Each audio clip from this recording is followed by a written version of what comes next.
दर्द ऐसे मान लो कि मीटिंग से पहले 15 दिन पहले थोड़ा हल्का हल्का सा हुआ था, तो मैंने टैबलेट खा ली। कितने दिन पहले, सबसे पहले जब तकलीफ क्या हुई थी? पहले कुछ नहीं, यही उल्टी हुई है। उल्टी हुई है। पहले यहाँ पर घर के का मैंने अल्ट्रासाउंड कराया तो पथरी बताई थी पहले पेट के अंदर। तो लोगों ने कहीं दर्द होता है तब ऑपरेशन करा देना, मेरे दर्द महसूस नहीं हुआ तो मैंने ऑपरेशन कराया नहीं। गुजरात जाके एक बार रात में हल्का हल्का दर्द महसूस हुआ तो मैंने टैबलेट खा ली, फिर ठीक रहे बिल्कुल। ठीक होने के बाद फिर अभी आके ना कोई बुखार जाड़ा दर्द फर्क कुछ नहीं, बिल्कुल उल्टी हुई, सिर्फ उल्टी होते होते सारी रात सारा दिन उल्टी होती हुई। तो सेठ हमारा था वो समझा करा उधर ज़्यादा मेडिकल डाउन होती है। ये कितने दिन पहले की बात है? ईद की, ईद की। यानी मीठी ईद की। यानी कि 2 महीने हो गए। हाँ, मीठी ईद की, रमजान 2 महीने, 3 महीने, 3 महीने। Today we are going to discuss a case of epigastric lump, and this patient came to us today in the OPD with a history of epigastric pain, mild pain initially about 3 months back, and after that he complains that he also had gallstones earlier, for which he has consulted some doctors who advised that he should undergo surgery for the gallstone disease. But he did not undergo that treatment, and suddenly one fine night he had a severe abdominal pain along with vomitings, and the vomitings were persistent and continued throughout the day. So he was admitted to a private hospital in Surat, and there they gave him IV fluids and antibiotics and other treatment which the reports are not available. And following that he was relieved for after being admitted for 2 to 3 days, and he was discharged. That symptoms of vomiting continued off and on, but it was not of that severity at any point of time. Now today he has come to us with complaints of swelling in the epigastric region and occasional vomitings. So whenever you get a patient like this, it is a case of epigastric complaints. So what are the structures in that area?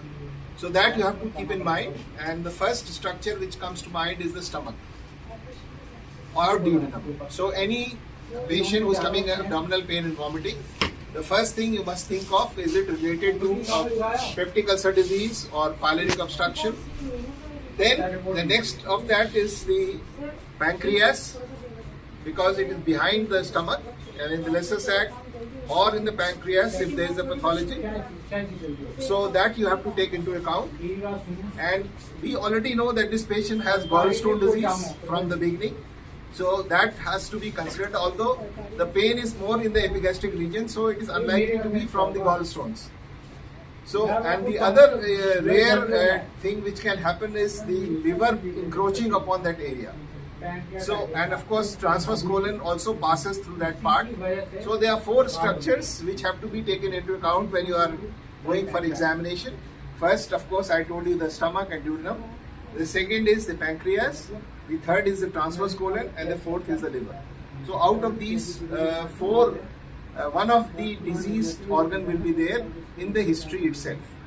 So now we'll go for examination. Before we commence the examination, we always do a general examination, and in this case we like to see 2 important things. First, they want to see whether jaundice is there or not, and also to see for anemia and the enlargement of the left supraclavicular lymph nodes. Other than that, the vital signs, pulse, blood pressure, temperature, respiratory rate, and pedal edema, all these have to be examined. So we'll just see for ऊपर देखिए. I think there is no anemia. नीचे देखिए. There is no icterus, and we will like to see the supraclavicular lymph node, left supraclavicular lymph node. That is also not enlarged.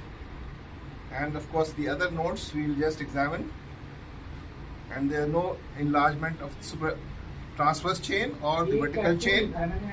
And we see for any palmar erythema or clubbing. Of course, you see there's some evidence of dermatitis because he's a laborer, and there's no clubbing and there's no cholynychia, and the pulse appears to be normal, and of course there is no pededema. So these are the important things which you have to see. Now coming to the abdominal examination, first we have to do inspection. On inspection we can see that there is some fullness in the epigastric region and there is a scar here. There is again a dermatitis, given the gloves. There is some skin changes in the lower abdomen, whereas otherwise the whole of the abdomen appears to be normal. There is no pulsation, there is no peristalsis, there is no skin changes except for a small patch of dermatitis in the lower abdomen. In the epigastric region there appears to be some fullness and respiration appears to be normal. Transverse stretching of the umbilicus is seen. You can see this slightly stretched on the transversely. There is no discharge from the umbilicus, and the swelling is not so obvious, but there is definite fullness in the epigastric region. So we will just like to do a head raising test. दोनों हाथ sir के नीचे रखिए, sir ऊपर उठाइए. Again, you can see there is no change in the thickness of the epigastric region, and it is normal. Now then you start examination, that is palpation. You start from the left iliac fossa. Why? Because it is the most distant or area from where you start the examination. Then suprapubic region, of course he is having some skin changes, and here it is the right iliac fossa. Then the ascending colon area, and then we come to the costal area. Ask him to deep breath, lambi saans lijiye. There is slight enlargement of the liver about 2 cm below the costal margin. I can feel the liver coming and strike my finger, and this is the costal margin. So the distance is around 2 cm. So there is mild hepatomegaly, and then on the left side, again it is normal. There is no light on. In the epigastric area, there is fullness and irregularity. This is the area which is diseased as per the complaint of the patient.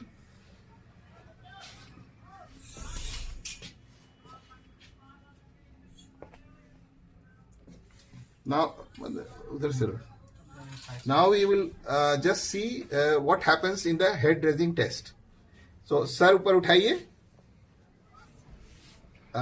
What is happening is when the patient's hand is at the normal level, there is fullness and an irregular mass which is felt in the epigastrium. जरा एक pen देना मुझे. ये इसमें थोड़ा सा इसका निशान बना दे रहे हैं.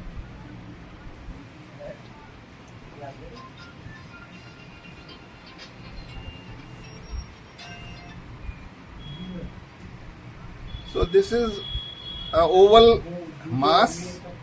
Where is the scale? It is around 9 centimeters transversely and 5 centimeters vertically. So this is our oval mass which is firm in consistency and irregular and mildly tender, as you can see from wincing of his face. I am pressing here. इधर भी तकलीफ है. There is no pain. दर्द होता है. हाँ, यहाँ तो नहीं, छूने से तो नहीं हो रहा. यही होता है जी. हाँ, और ये so this is the area which is tender also, and it is irregular, and there is no definite outline of this swelling. It is just irregular area which is there, and it is full going up to the epigastrium. And when he does the head raising test, sar upar uthaiye. Now that swelling has disappeared. So the head raising test tells us that the mass is intra-abdominal. So in this case, now in this position, that mass is not felt. But when he relaxes, the mass is felt, and it is an irregular mass. And it is tender, and it is occupying the whole of the epigastrium, and there is no other swelling in the abdomen except for mild hepatomegaly. Of course, there is no free fluid in the abdomen, and the auscultation is also normal. So now the question is, what is this mass? So, as I have told you in the very beginning, that any patient who has an epigastric complaint, the first complaint is related to the peptic ulcer disease or gastric pathology. The second complaint may be related to pancreatitis. Third, of course, may be gallbladder encroaching upon this area or the liver encroaching upon this area, and transverse colon also passes through that area. So he has no GI complaints, so that is ruled out. He does not have doesn't have jaundice or anything, but of course there is a past history of gallstone disease, so that could be there. But the gallbladder is generally located much away from the swelling which we are feeling. So this area is not having a palpable gallbladder, and there is mild hepatomegaly. So the only two things are remaining in this case to explain the symptoms. One is the gastric pathology and the other is pancreatic pathology. Since there is a past history of severe abdominal pain about 3-4 months back, and following that this swelling and this mass is there, then a likelihood of this pseudopancreatic cyst cannot be ruled out.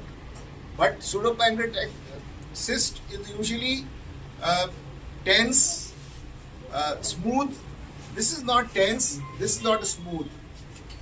So clinically, we would like to keep the possibility of a gastric pathology as the first clinical diagnosis, and can be gastric carcinoma or any pyloric obstruction caused by any of the gastric pathology.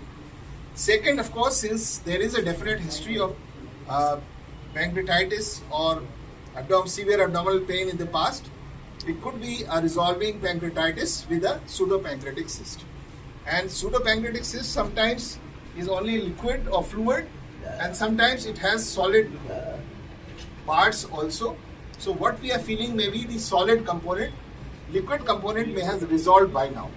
So now finally, that according to his complaints, we would like to do an upper GI endoscopy. So that will rule out the possibility of a gastric pathology.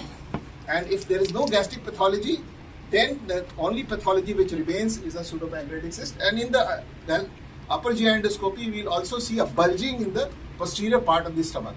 So that bulge will also indicate that it is a pseudopancreatic cyst. So if that is there, then the treatment will be of this pseudopancreatic cyst. And the rule of treatment is rule of 6. So 6 months, 6 centimeters, so 6 weeks. So now this appears to be more than 6 centimeters, and hence it may require a surgical option for drainage of the cyst if his symptoms are not subsiding.